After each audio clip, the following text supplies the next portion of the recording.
about how it works and what it's for. He just gets information that it somehow recharged an artifacts that put it inside it, and that if it got successful, it's gonna bring a lot of let's say money. Maybe something else.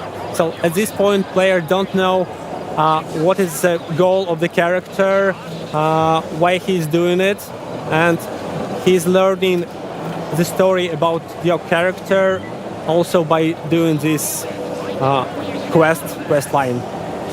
Because this is actually the bit that they've got on the show floor here, isn't it? At the start of the game. Because I had so much fun. I get what you mean as well when you're just trying to discover what exactly it does, and the storyline sets that up. But what about the combat in the game as well? Because we can kind of see our first fight here. Yeah. So it's a group of bandits. They were resting just nearby in their camp and doing their cheeky-breaky stuff. And then they saw that something happened. A wall was destroyed with a huge noise.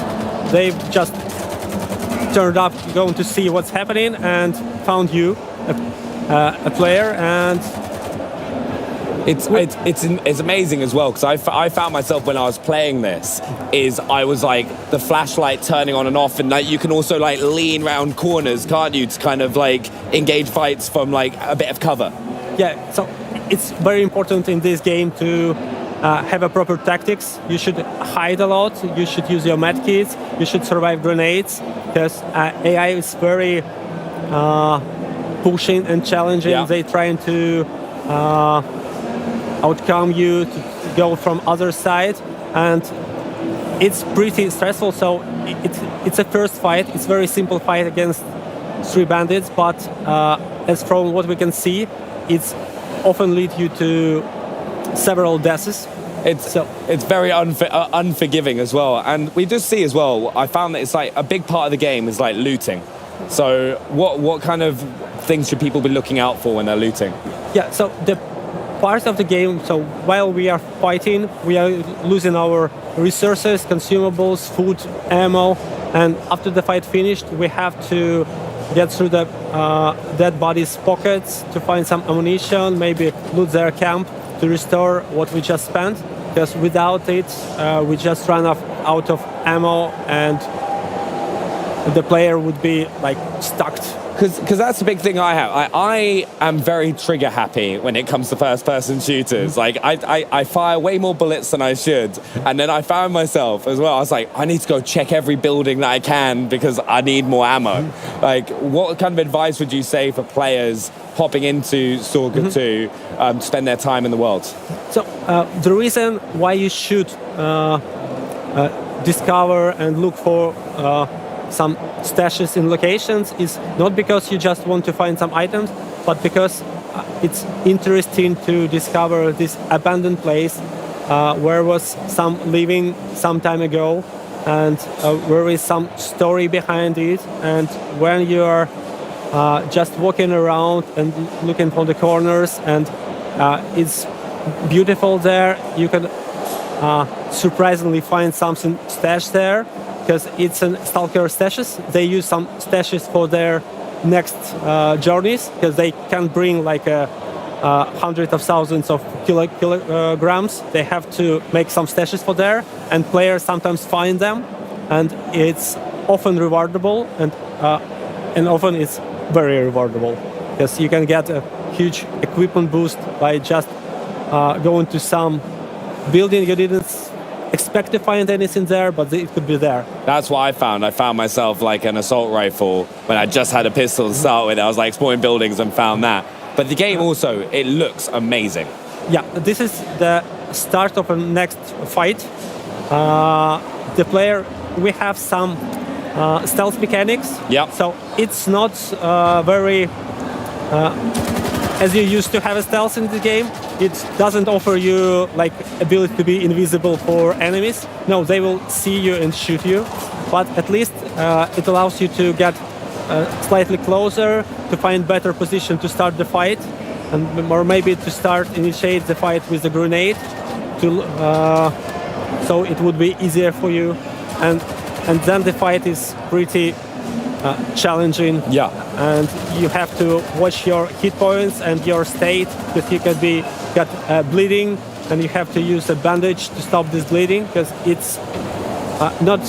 It's gonna last for long, and you're gonna lose a lot of hit points if you not stop and use the bandages. Yeah, because you have multiple ways of healing, don't you? You've Yeah. got like the bandages to stop the bleeding, but there's like different types of med kits that you can find Yeah, as well. you can have a regular med kits, medical med kits, and an army med kit. Yeah.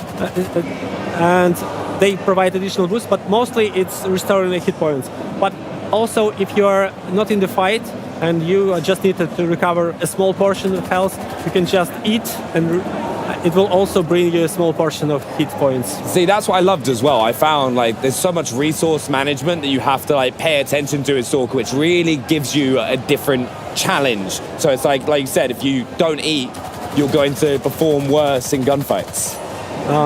Yeah, so you have to watch about your state, just like you're watching about yourself. So we try to bring this simulation or atmosphere as you being the real human that goes to Chernobyl exclusion Yeah. area with your backpack, with some food, and you just have to do the same things to survive in the game as in life, because you have to eat, you have to sleep, you have to like you fall, you broke your leg, you have to use some medkits to survive this, and that's what we are doing here. Yeah, no, I honestly, like, it's one of those things. I'd recommend it to anyone. If you haven't had the chance to just play the original Stalker as well, because when I got to play here, you just think and approach gunfights so differently, because there is that like risk element, and some of the enemies, like I was jumping out of my skin because there was like a camouflaged opponent that I came across in the demo here at Gamescom. And like, can you tell us a little bit more about the enemies that we're going to face?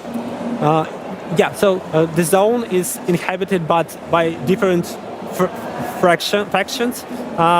There are factions that came from the first Stalker trilogy, and there are new factions, Yeah. and they have a story behind them of how they appear, what is their goals, and for the player, it would be interesting to uncover and discover these stories.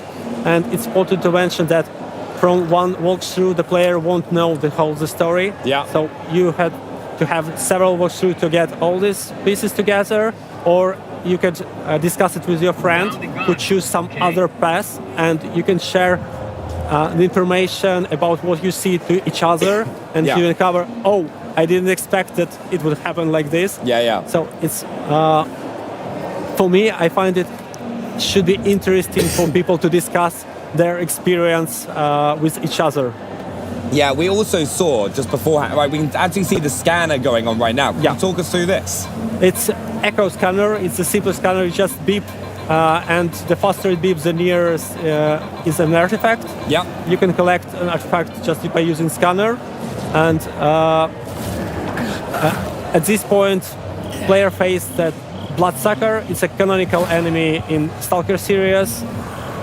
He have an ability to become invisible for player, and we found that from the feedback of the players and from what we see that he's doing quite challenging thing for the players, and but also it's very rewarding, because when you start playing the game and you start facing some challenge for the first time, you may die, second time you may die, but after it becomes easier for you, and at some point you become master of the game. Yep. Everything is easy for you, but it takes time to learn the game.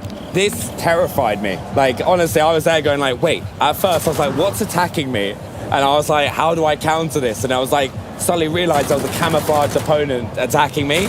It's like, I love that in this game though, is there are so many challenging enemy components, whether you're fighting bandits, whether you're like fighting these sort of enemies. And then I was like looting everything. I became like a loot goblin, where I was going into every building and just trying to find as many med kits so that I could stay alive.